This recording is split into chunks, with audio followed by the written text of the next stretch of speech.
Gaza Israel অনুমোদিত ত্রাণ বিতরণ কেন্দ্র যেন এক মৃত্যু ফাঁদ।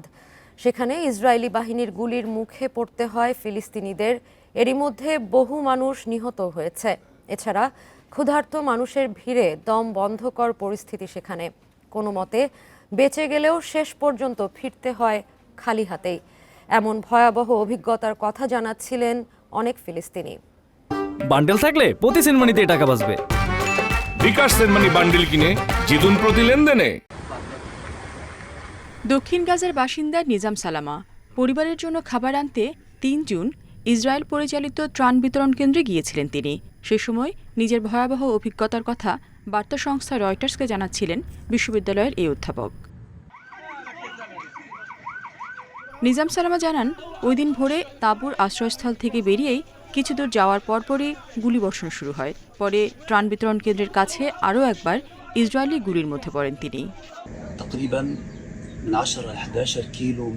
বিতরণ কেন্দ্রে যেতে আমাদের 10 থেকে 11 কিলোমিটার হেঁটে যেতে হয়। সেখানে দখলদাররা আমাদের লক্ষ্য করে গুলি ছুটছিল। আমার ওপর 2 বার গুলি লাগে। আমি 6টি মরদেহ পড়ে থাকতে দেখেছি। নারী, শিশু, বৃদ্ধ কাউকে ছাড় দিচ্ছে না তারা। মাথায়, বুকে, পায়ে গুলি করছিল। বিতরণ কেন্দ্রের গেট খুলতেই সেখানে ক্ষুধার্ত ফিলিস্তিনিদের উপচে পড়া ভিড়, যাকে মৃত্যুর ফাঁদের সাথে তুলনা করেন নিজাম সালামা। কোনো মতে প্রাণে বেঁচে বেরিয়ে আসতে পারলেও তাকে ফিরতে হয় খালি হাতে। সেখানে হাজার হাজার ক্ষুধার্ত মানুষের ভিড়। ধাক্কাধাক্কিতে মনে হচ্ছিল যেন পাঁজরের হাড় ভেঙে যাচ্ছে। আমার নিঃশ্বাস বন্ধ হয়ে যাচ্ছিল। যখন কেন্দ্রের কাছাকাছি পৌঁছাই দেখি সেখানে কিছুই নেই। অনেকেই ত্রাণ পেয়েছেন, কিন্তু আমি শেষ পর্যন্ত কিছুই আনতে পারিনি।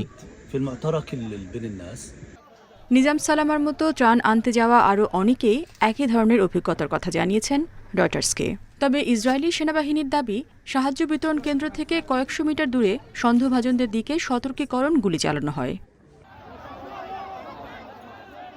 আন্তর্জাতিক চাপে ২৬ মে ৩টি স্থানে মার্কিন সমর্থিত ত্রাণ বিতরণ কেন্দ্র চালু হয় গাজায়।